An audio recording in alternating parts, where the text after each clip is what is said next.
Somos noticia. Somos noticia. Somos noticia siempre.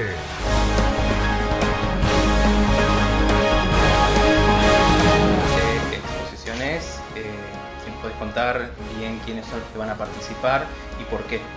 Bien, esta exposición es una exposición, podríamos decir, de fotografía documental en términos muy amplios. Es un proyecto que nos convoca el año pasado la Universidad de Buenos Aires, la Facultad de Filosofía y Letras, para hacer alguna actividad vinculada al Bicentenario, que era la temática de la facultad, en particular de la Secretaría General, quien venía organizando todos los eventos relacionados al Bicentenario.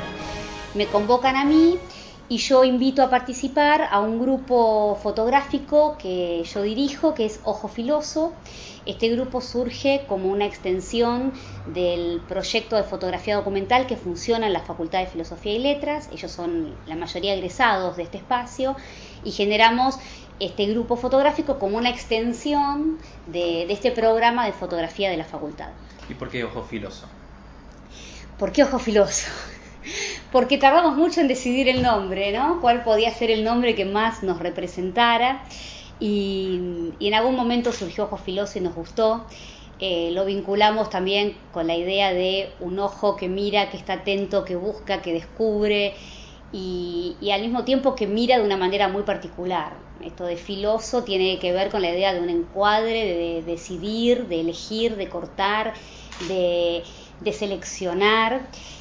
Y tal vez el término en sí mismo le agrega un plus de tensión. ¿Qué destacarías de esta muestra que ahora se va a replicar en la Alianza Francesa? Me parece que la exposición lo que tiene de interesante es que fue un tema muy difícil poder abordarlo fotográficamente, porque el Bicentenario en sí mismo es algo que tiene que ver con el pasado, con nuestra historia, no se ve directamente fotográficamente, o sea, uno dice Bicentenario y no hay una imagen que represente el Bicentenario. También tiene que ver con el pasado, entonces pensar el pasado hoy, cómo se muestra fotográficamente el pasado hoy. Todo eso fue tema de reflexión del grupo y finalmente llegamos a un punto disparador, que fueron algunos textos de los patriotas, digamos, o textos históricos que tengan que ver con la idea de nuestra historia y la Revolución de Mayo y lo que vino después. Y por otro lado también, cada uno fue encontrando a partir de esos disparadores conceptos como símbolo, patria, incluso términos que tienen que ver con lo cotidiano, ¿no? Lenguaje, más que con lo cotidiano, con lo actual, con lo contemporáneo, lenguaje, símbolos y demás. Y cada participante fue desarrollando un proyecto actual en función de algo que tiene que ver con el pasado. Es decir, las fotos hablan de temáticas de hoy, pero esas temáticas de hoy nos refieren a nuestra historia, nos refieren de alguna manera a ser argentinos. Hay una mirada que es crítica en esta exposición. Hay trabajos que hablan de la actualidad por ahí más política, más desde lo fotoperiodístico, y uno puede ver imágenes que tienen que ver con marchas, con piquetes, con chicos en la calle, es decir, hay una mirada crítica desde ese lugar. Hay otros trabajos que son muy plácidos de ver. Hay un trabajo que habla del Río de la Plata y es sumamente bellas las imágenes y al mismo tiempo está hablando de la contaminación del río. Para mí hay muchas coincidencias entre fotoperiodismo y fotodocumentalismo. Me parece que básicamente ambos buscan trabajar sobre lo real, sobre lo actual, sobre la impronta del realismo, ¿no? Del instante que sucede en el mismo momento que sucede, captar la fotografía en ese instante. Tal vez hay algunas diferencias importantes que tienen más que ver con el tiempo y en ese sentido lo metodológico. El fotoperiodismo trabaja mucho sobre la actualidad, la noticia en sí misma. Y me parece que eso le da una impronta temporal que tiene que ver con lo rápido. Fundamentalmente busca el acontecimiento, la noticia, la hora y tal vez un día después ya es historia. El fotodocumentalismo se desarrolla en el tiempo, entonces metodológicamente también eso implica una mirada más pausada y más en profundidad, porque el tiempo permite que el fotógrafo se adentre en esa temática y permanezca y la descubra desde otro espacio, desde otro lugar, desde otra mirada. ¿Qué destacarías de cada uno de los que exponen? Creo que cada trabajo es un trabajo muy pensado, muy reflexionado, muy llevado al límite en este sentido. Cada autor trabajó durante un año entero en su proyecto, con lo cual me parece que es contundente cada trabajo y al mismo tiempo todos los trabajos son muy distintos, pero como forman parte de una muestra en común, tienen algo en común, que es justamente esta idea de bicentenario, que de alguna forma se cruza un trabajo con otro a partir de ese concepto. En el caso de Alejandro Rodríguez tenemos un trabajo fotoperiodístico netamente, donde se trabaja mucho el color, el blanco y negro, pero donde sobre todo lo que resalta es la temática, el mensaje. Los encuadres que él utiliza hacen que ese mensaje sea doblemente impactante, ¿no? La manera de mirar la foto por el autor hace que impacte al espectador. En el caso de Ariel López es un trabajo, por ejemplo, totalmente distinto estéticamente. Es un trabajo sobre las sombras, todo el trabajo es en blanco y negro, bastante difuso. Él fotografía, es muy interesante lo que hizo Ariel. Ariel fotografiaba desde su balcón o desde la calle sombras y luego invertía la foto. Con lo cual lo que vos ves es la foto invertida, entonces la imagen parece lo real, porque vos la ves al derecho como vemos en la realidad, pero la verdad es que la foto fue tomada al revés, porque la foto es una sombra, y te confunde entre lo real y lo irreal. Justamente pone como sobre la mesa esta discusión de si la fotografía es real o no. Todo es real, pero todo es mentira al mismo tiempo, o todo es armado al mismo tiempo. Tenemos también el trabajo de Ramón, que es el trabajo que comenté antes sobre el Río de la Plata. Es un trabajo donde el tema del color y de estos marrones del Río de la Plata y rojizos, son tonalidades muy ocres, y eso le da mucho brillo, mucha textura, las horas en las que él trabajó. Creo que es muy interesante estéticamente para transmitir esta idea de contaminación, cómo transmitir visualmente una idea, cómo le hago sentir al espectador lo lindo del río y lo feo que está por estar contaminado. Me parece que a partir del tratamiento estético logra eso.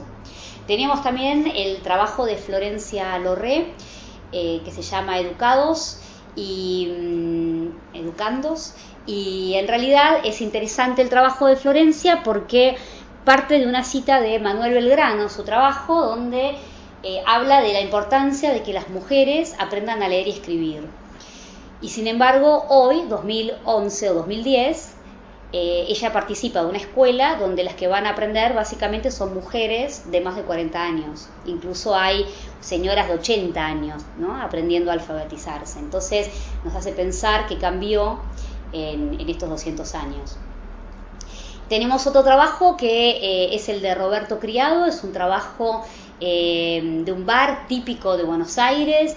Me parece que es un trabajo muy fresco, muy interesante, que muestra cómo lo antiguo y lo moderno se superponen, cómo podemos ver todavía en Buenos Aires un Buenos Aires moderno, pero al mismo tiempo un Buenos Aires tradicional, a partir de uno de estos bares típicos, casi tangueros, diría yo, bien de barrio.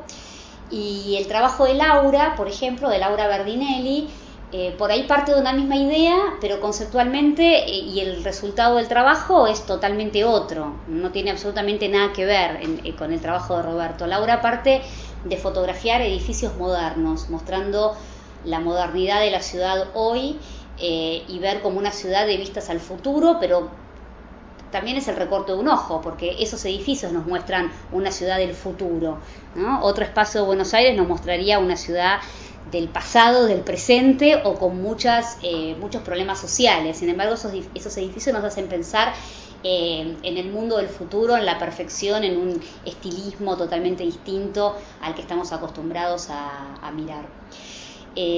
Tenemos también el trabajo de Natalia Sá. Es un trabajo muy, muy interesante. Ella fotografió a su abuela, hizo retratos. Fue un trabajo que fue creciendo enormemente a través del año. Hay una luz muy interesante que es quien verdaderamente dibuja el retrato de su abuela. Y sin duda, finalmente, su abuela es la representante de una persona más o de una mujer más en este recorrido histórico. Es como el emblema de 80 y pico de años de historia, ¿no? Es como la historia viviente representada en un retrato. De hecho, ella introduce su trabajo con la partida de nacimiento de su abuela, ¿no? Como dándole un poco esta idea de el tiempo transcurre en una persona en sí mismo. Está el trabajo de Paz Vega, que juega con dípticos, todas sus fotografías juegan de a dos, es un trabajo en color con tonos muy impactantes. Paz tiene una característica que es mirar todo como si tuviera un macro incorporado en el ojo, es decir, mira todo muy de cerca, mira detalles, y esos detalles seleccionados por un lente se amplifican y parecen un gran tema, un gran conjunto, y sin embargo es un pequeño detalle que tal vez pasaría inadvertido a la vista de los demás. Y como comentaba recién, todas las fotografías juegan en dípticos que nos hacen pensar en adentro y afuera, grande y chico, lejos, cerca, o sea, genera oposiciones, que es algo muy interesante que tiene la fotografía, ¿no? Como imagen fija, la posibilidad de contar a partir de los contrastes, o de la oposición, o de la contradicción. Finalmente está mi trabajo, que tiene que ver con los glaciares. Yo lo empecé a hacer precisamente en el momento que estaba por salir la ley de protección a los glaciares, y me pareció interesante trabajar sobre esa idea, un poco en continuidad con el trabajo de Ramón, el tema de la ecología. De alguna forma los dos tomamos ese tema, y en mi caso yo lo vinculo a los textos históricos de los patriotas, como que cada imagen lleva un epígrafe de una frase de un Belgrano o de un Saavedra, y entonces también uno puede entender que desde los comienzos en este país hubo ideologías muy opuestas que decían cosas muy opuestas, y cada imagen juega con esa idea, con decir, qué sé yo, Belgrano dice: enarbolé la bandera y tenemos un símbolo patrio, y Rivadavia le contesta: saque esa bandera ya y ponga la que tenemos desde siempre de España y tírela antes que nadie se entere, por favor, que nadie descubra que usted puso una bandera propia, ¿no?, para este país. Entonces Belgrano dice: ok, la voy a sacar y la voy a esconder, y total, como en este país todo es así y va a continuar así, nadie se va a enterar que yo alguna vez hice una bandera argentina. Pues, el resultado es un grupo de fotógrafos que hacen un registro maravilloso de la situación del momento. Creo que Robert Frank y William Klein también van a marcar otro momento de quiebre o de cambio en la fotografía documental. Me parece que ellos van a introducir la idea de que la fotografía documental es una fotografía crítica, donde el autor está absolutamente comprometido con esa mirada. No se alejan de esta idea de que la foto muestra el hecho tal cual sucedió, y incluyen la idea de que muestra un hecho, pero lo muestra desde una perspectiva particular, que es la del autor, que decide cómo mostrarlo. Y en Europa también tenemos, hacia principios de siglo, 1920, 1910, 1920, Jacques-Henri Lartigue, por ejemplo, que era un niño de 7 años, que le compran una cámara fotográfica, y desde sus 7 años hasta su vejez se dedica a fotografiar la alta sociedad francesa, con lo cual fotografía su álbum familiar, o sea, sus más allegados, las amigas de su madre, sus primos, su padre en las carreras de autos, y simplemente su álbum familiar se vuelve un trabajo documental porque registra la sociedad de una época, ¿no?, o un grupo social de una época. Me parece que eso también es como muy interesante y marca también cierta tendencia de la fotografía documental actual, que es la vida privada como documentación. Ya no los otros, el afuera, mostrar el mundo, lo social, como puede hacer Salgado, que es el referente más conocido hoy por hoy, sino lo más privado, lo más íntimo, lo más diminuto, lo más autobiográfico, como puede ser Salimán o Nangoldín en esta tradición del artista. Somos noticia. Somos noticia siempre.